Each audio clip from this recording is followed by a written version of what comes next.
The long journey home. The Nightingale's bridge hummed with the steady rhythm of normal space travel, a sound that felt almost mundane after the dimensional chaos of the dead zone. Dex sat in the co-pilot seat, watching 17 versions of the star field scroll past simultaneously. Each dimension showed the same stars from slightly different angles, creating a kaleidoscope effect that would have driven him mad a week ago. Now it was simply how he saw the universe. "How are you feeling?" Elara asked from the pilot's seat, her eyes flicking between the navigation display and his face. Dex considered the question.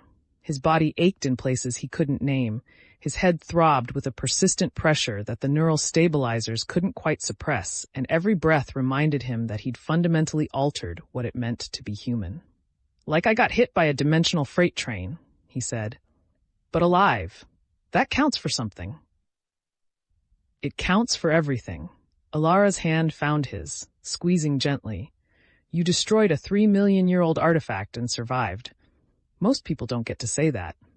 Most people are smart enough not to try." Dex returned the squeeze, grounding himself in the physical contact. It helped.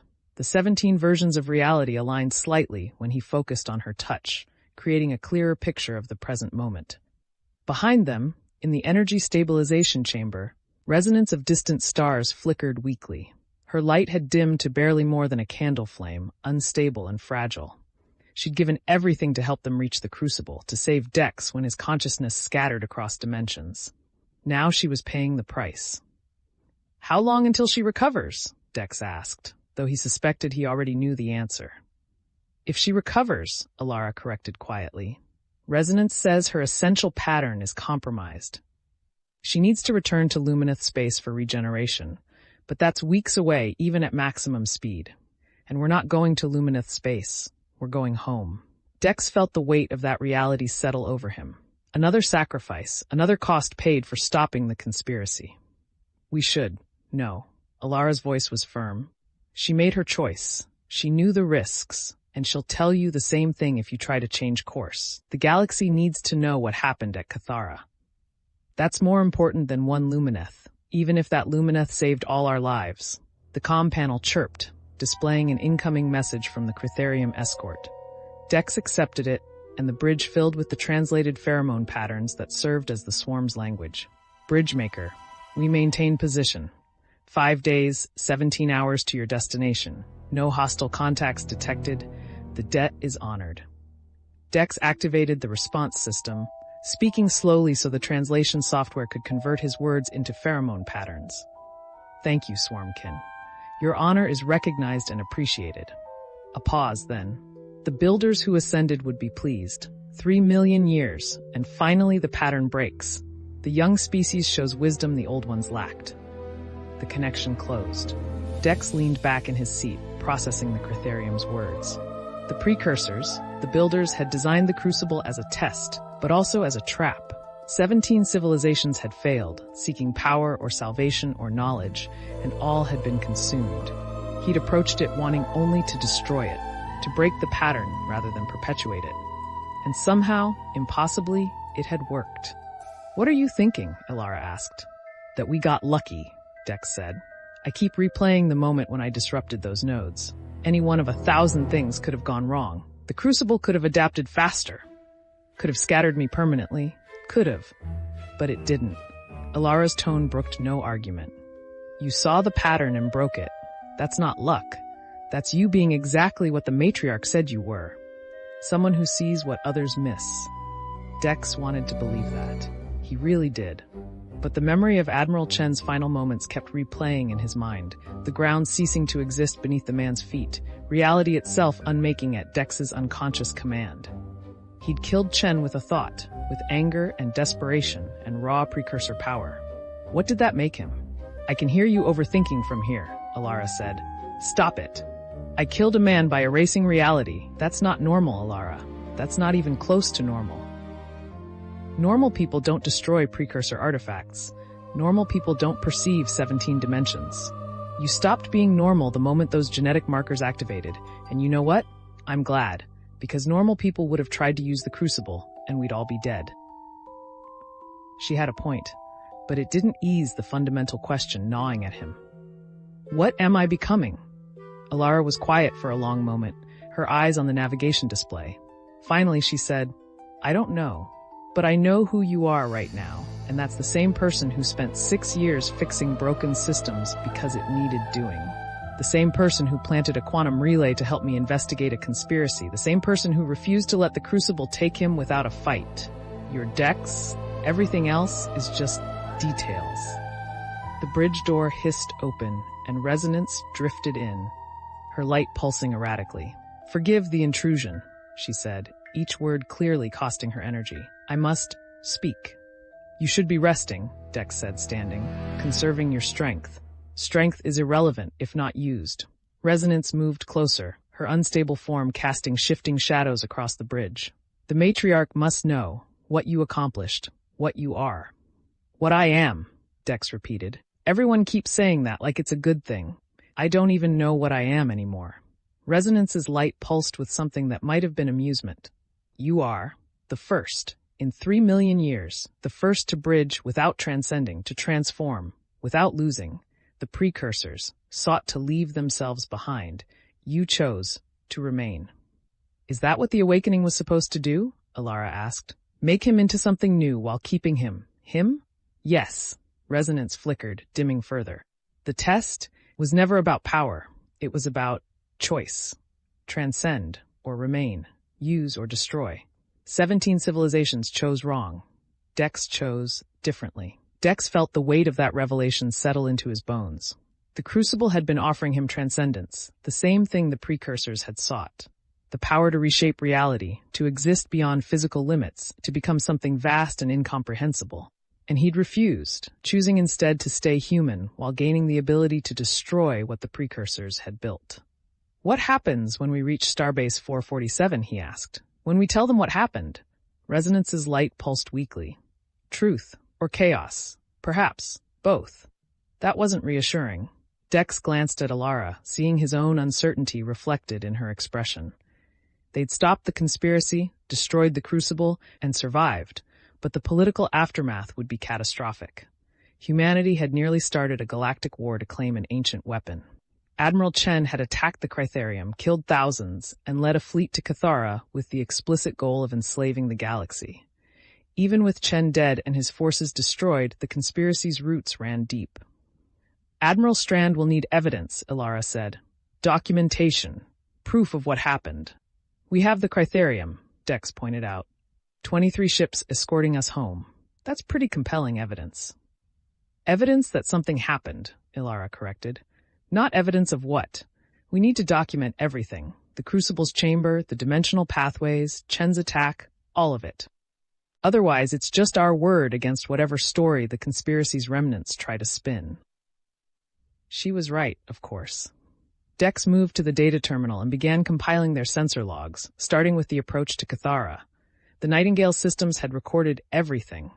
The Crucible's dimensional signature, the conspiracy fleet's arrival, the energy readings when Dex destroyed the 17 nodes. It was all there, objective proof of what had transpired. But would it be enough? The conspiracy had infiltrated the highest levels of human government and military command. Chen had been an admiral, a position of immense trust and authority. How many others like him remained in power, waiting to continue the work? There's something else we need to consider, Elara said quietly. The war. It's still happening, Dex. Thousands are still dying while we travel home. The Thrin declared blood honor, the Vexians executed human diplomats, and the Critharium. She gestured toward the escort ships visible on the display. The Critharium lost how many at Zeta 7? 53 in that convoy alone? Dex felt the weight of those deaths like physical pressure. Every one of them had fed the Crucible, making it stronger, bringing it closer to full awakening. He'd stopped that process by destroying the device, but the deaths themselves couldn't be undone. The war Chen had started still raged across multiple sectors. Strand will have to negotiate peace, Dex said. Show the evidence, prove the conspiracy orchestrated everything, convince the other species that humanity isn't their enemy. And hope they believe him, Elara added darkly. Hope they're willing to forgive what Chen did, what the conspiracy did in humanity's name. Resonance pulsed weakly. The matriarch will help. The Lumineth Remember when similar patterns nearly destroyed us? We understand the danger of judging species by their worst members. That's assuming the other species feel the same way, Elara said. The Thrin operate on honor debt, the Vexians on strict reciprocity. Neither culture is known for forgiveness.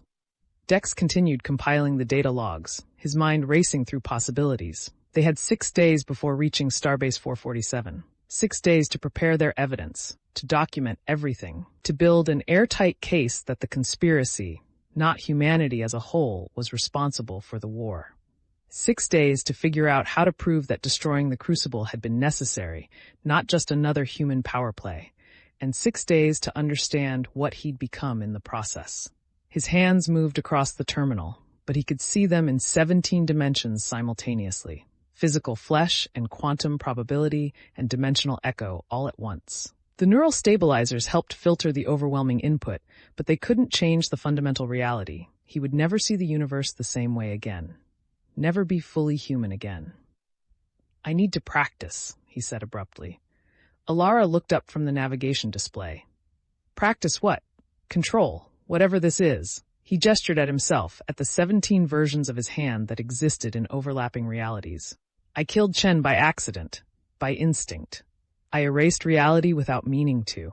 If I can do that when I'm angry or desperate, what happens when I'm tired or distracted? I need to learn how to control this before we reach the station. Resonance's light pulsed with approval. Wisdom. The matriarch will be pleased. But caution is required. Precursor abilities are not toys. They reshape fundamental reality. Which is exactly why I need to practice, Dex said, in a controlled environment where I can't accidentally hurt anyone. The cargo bay, Elara suggested. It's shielded, empty, and if you accidentally erase something, it's just empty space. Good idea. Dex stood, feeling the 17 versions of his body align into something approaching normal movement. I'll start small, just trying to understand what I can do. I'm coming with you, Elara said immediately. Elara. No arguments. You're not doing this alone. If something goes wrong, I'm your anchor. That's how this works. Dex wanted to protest, to insist she stay safe on the bridge, but he recognized the futility. Elara had thrown herself in front of weapons fire to save him. She'd piloted through impossible dimensions while he was scattered across reality. She'd refused to let him sacrifice himself to destroy the Crucible. The idea that she'd let him practice dangerous abilities alone was laughable. Fine, he said, but if I start to lose control, you pull me back. No heroics, no trying to save me if it means getting hurt. Same goes for you, Elara countered. No accidentally erasing yourself because you're trying too hard. They made their way to the cargo bay, leaving Resonance to rest in the energy chamber. The bay was exactly as Elara had described, empty, shielded, and safe. Dex stood in the center of the space, feeling the 17 versions of the bay overlay each other in his perception. In most dimensions, it looked identical. In a few, subtle differences appeared. A slightly different shade of metal, a minor variation in the deck plating's pattern. Quantum variations, he realized. Different possible states of reality, all existing simultaneously. Okay, he said. Let's see what I can do. He focused on a small section of the deck plating, about the size of his hand. In his multidimensional vision, he could see the metal structure at every level. Molecular bonds, quantum probability fields, dimensional anchoring. The precursor markers in his DNA gave him an instinctive understanding of how it all connected, how reality itself was woven together across 17 dimensions. Carefully, tentatively, he reached out with his consciousness and pushed. The deck plating rippled, like water disturbed by a thrown stone. For a moment, Dex could see through it to the dimensions below, impossible geometries. Spaces that existed between the spaces humans normally perceived. Then the ripple faded, and the plating returned to normal. Did you see that? He asked Elara. The deck plating looked wrong for a second, like it wasn't entirely solid. She moved closer, studying the spot he'd touched. What did you do? I destabilized its dimensional anchoring, Dex said, the words coming from knowledge he didn't remember learning. Reality exists across multiple dimensions simultaneously. I loosened the connection, let it drift slightly. If I'd pushed harder, I could have disconnected it entirely. Like you did to the ground under Chen. Yeah. Dex felt a chill run through him. Except that was instinctive. I didn't know what I was doing. This time, I can see the structure, understand the process. It's like the precursors left an instruction manual in my DNA. Elara crossed her arms, her expression thoughtful. So you can unmake reality. What else? Dex considered the question, exploring the knowledge the precursor markers had given him. I can perceive probability lines, different possible futures branching from each moment. I can see dimensional structures, understand how the crucible worked, how the precursors built their technology. And I think I can manipulate those structures, reshape them. Show me. Dex focused on a cargo container in the corner of the bay. Instead of destabilizing it, he tried to do the opposite, to reinforce its dimensional anchoring, to make it more real. Energy flowed through him, power he was only beginning to understand, and the container's edges sharpened. It became more solid, more present, existing more firmly in all 17 dimensions at once. It looks clearer, Elara said, like it's, more there than it was before. I strengthened it, Dex said, made it more stable across dimensions. The opposite of what I did to Chen. He released his focus and the container returned to normal. The effort had left him slightly dizzy, his head throbbing with renewed intensity. Using these abilities clearly came at a cost. Not as severe as the dimensional crossing had been, but noticeable. You're exhausted, Elara observed. That's enough for now. I barely did anything. You reshaped reality twice. That counts as enough. She took his arm, steadying him. Come on, you need rest, food, and probably another round of neural stabilizers. Dex didn't argue. The truth was, he felt drained in a way that went beyond physical exhaustion. Using the precursor abilities required more than just energy. It required focus, understanding, and a willingness to touch the fundamental fabric of reality. Each time he did it, he felt himself changing slightly, adapting to accommodate the power flowing through him. How much could he change before he stopped being Dex Holloway entirely? They returned to the bridge, where Elara administered another dose of neural stabilizers while Dex forced himself to eat a ration bar that tasted like cardboard. The stabilizers helped, pushing the overwhelming sensory input to the background, but he knew they were a temporary measure. Eventually, his nervous system would adapt to his new state, or it wouldn't. Either way, the stabilizers would stop being effective. 5 days, 16 hours to home, Elara said, checking the navigation display. The Critherium are maintaining perfect formation, no sign of pursuit or hostile contacts. Good. Dex leaned back in his seat, closing his eyes. Even with them closed, he could still see 17 versions of the bridge, 17 overlapping realities. We should prepare a full report for Strand. Everything that happened, from the moment we left the station to destroying the crucible. Already working on it, Elara said. I've compiled the sensor logs, mission recordings, and personal accounts, but there's one thing I can't document. What's that? What you are now. What you can do. Elara's voice was careful, measured. Strand is going to want to know. Hell, everyone is going to want to know. The maintenance worker who destroyed a precursor artifact and came back able to reshape reality. That's going to attract attention, Dex. A lot of attention. Dex opened his eyes, seeing 17 versions of Elara's concerned expression. I know, but what's the alternative? Hide what I've become? Pretend I'm still just a normal human? You could, Elara said quietly. The neural stabilizers suppress the obvious signs. As long as you don't actively use your abilities, most people wouldn't know you'd changed. You could go back to being invisible, back to maintenance work and cheap coffee and nobody noticing you exist. For a moment, Dex considered it. 6 years he'd spent being invisible, deliberately unremarkable, fixing broken systems while the universe moved around him. 6 years of safety, of anonymity, of not mattering to anyone except Garrett and his weekly coffee ritual. He could have that again if he wanted it.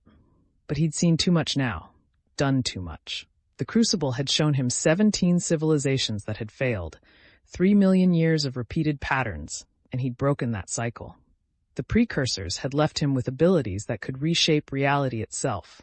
And somewhere out there, the conspiracy's remnants were still plotting, still working toward whatever goal had driven them to start a war. No, he said finally. I can't go back to being invisible, not after this. The galaxy is going to change, Elara. The conspiracy, The war, everything that happened at Cathara, it's all going to reshape how humanity relates to the other species. And I need to be part of that change, not hiding from it. Elara smiled, though worry still lined her face. I was hoping you'd say that, because the galaxy needs people who can see patterns others miss, who can break cycles that have lasted 3 million years, who can choose to remain human even when offered transcendence. I just hope I'm ready for what comes next. Nobody's ever ready, Elara said. That's what makes it interesting. The comm panel chirped again, this time with a priority message from the Critharium escort. Dex accepted it, and the translated pheromones filled the bridge with unexpected urgency. Bridgemaker, we detect anomaly, 3 ships approaching from galactic core. Not human, not Critharium. Unknown configuration. They move with purpose. They seek you.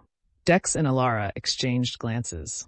Can you identify their species? Dex asked. Negative. Energy signatures are wrong. Similar to precursor technology, but different. Newer.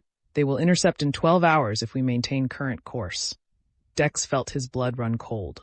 Ships with precursor-like technology seeking him specifically, coming from the galactic core, where ancient ruins and dead civilizations outnumbered the living. This wasn't the conspiracy. They destroyed Chen's fleet. This was something else entirely. What do we do? Elara asked. We prepare, Dex said, his mind already racing through possibilities. And we hope that whatever's coming, we're ready for it.